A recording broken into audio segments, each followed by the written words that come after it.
জানি না কিছু গাইস, আমি বললেই ঝামেলা শুরু হয়ে যাবে অনেক রকমের। আমি কিছু বলতে চাই না, তোমরা এই ভিডিওতেই দেখে নাও।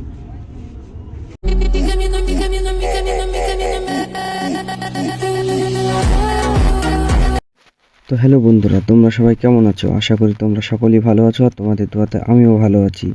তো চলো বেশি কথা না বেরিয়ে আজকে সময়টা তোমার সামনে তুলে ধরা যাক। আর কালকে মাধ্যমিক পরীক্ষা, সেটা তোমরা সকলেই জানো। কালকে আমাদেরও একটা বন্ধু পরীক্ষা দেবে মাধ্যমিক, তার জন্য একটা গিফট আছে, তাই আমরা গিফটটা ডোমকলে আনতে যাচ্ছি। আর ফ্রেন্ডটা কে সেটা তোমাদের কাছে অচেনাই থাকলো, তো সময় হলে সেটা তোমাকে আমি বলবো। তো চলো, মাত্র আমরা এখন ভাদুরিয়াপাড়া পৌঁছালাম।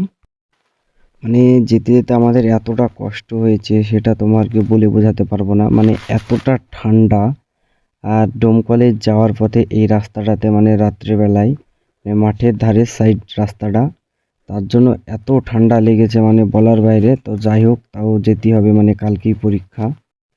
তো গল্প করতে করতেই ফাইনালি আমরা ডোমকল চলে আসলাম, আর সামনে আছে গিফটটা। আর মানে আমাদের এত ঠান্ডা লাগছিল যে আমরা প্রথমেই ভাবছিলাম যে যাব কি যাব না।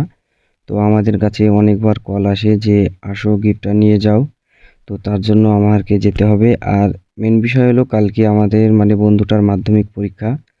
তো যাই হোক, জীবনের একটা প্রথম ধাপ, তার জন্য আমাকে যেতে হচ্ছে ওকে দেওয়ার জন্য। ঠান্ডাতে সোপে আজকে কিসের জন্য আসা ডোমকলে?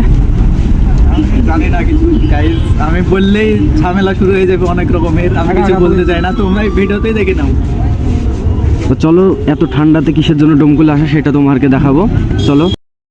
তো এইমাত্র বন্ধুর গিফটটা আমাদের হাতে এসে পৌঁছালো, তো তোমাকে দেখাচ্ছি, না দেখালে তো তোমরা আবার খারাপ ভাববে। আর আমাদের ওই বন্ধুটা আসতে পারেনি কিসের জন্য সেটা তোমরা বুঝতেই পারছো, মানে যেহেতু কাল মাধ্যমিক পরীক্ষা, তো তার জন্য বাড়িতে একটু পড়াশোনা করছিল। তো তোমরা ওর জন্য দোয়া করো যেন ওর পরীক্ষাটা ভালো হয়।